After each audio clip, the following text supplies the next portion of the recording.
Okay, through this presentation, we're going to go over some of the just the key practices of what happens when an English language learner comes to school, and how do we find out a little bit more about them so they can get the right services. This is going to be very general. It's not going to be too specific because these principles and practices pretty much happen everywhere because of federal law that requires that there are ways, states have ways of identifying their English language learners. Okay, so let's imagine a scenario to begin. We'll think about Jamil, and he's an 8-year-old. He's recently transferred from outside the school district. He lives with his aunt and grandmother, who are his temporary guardians because his mother is hospitalized. This is not a typical situation, but it's not really outlandish either. We always have students who come to us with different varying needs that are not just linguistic. Okay, so what do we need to know about Jamil before we start?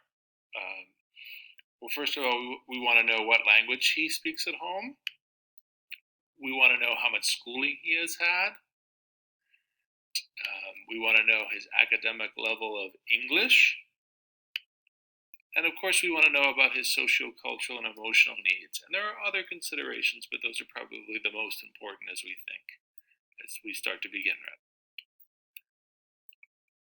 Okay, so when a student comes to this school for the first time, they're asked to take a home language survey. In the home language survey, the parent is asked what is the primary language of the student.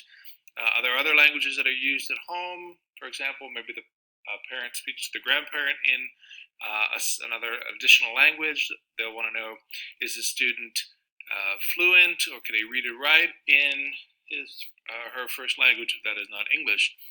Due to some of the negative experiences that parents may have had, or some misinformation in which they believe the bilingual education may or may not be the best choice for their child, there's a possibility that parents will be less than forthright in providing that information. So teachers have to think critically about that and be aware to make sure that they give as much information to parents about the possibility of language services for their child, and just be aware that you as a teacher may not have all the information that you need. That's rarely the case, but that does happen. What else do you need to know?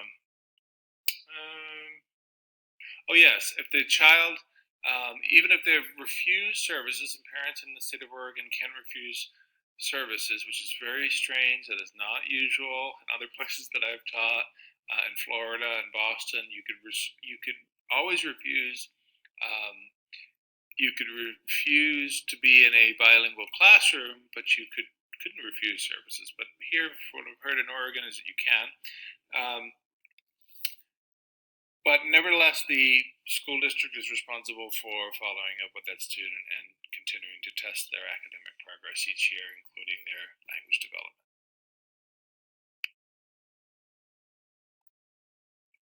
Okay, so some of the things that you want to know specifically that may happen on or may occur on a home language survey are questions about how many years of school they were in their native country or in the United States.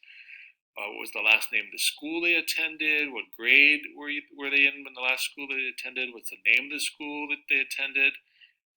Can you read and write in your first language? And can you read and write in your new language? And how much help do you need or want in order to learn English? Now, these are all kind of probing and leading questions because some students may be coming to us and they don't have a lot of records. If they're coming as refugees, they didn't take their school records with them.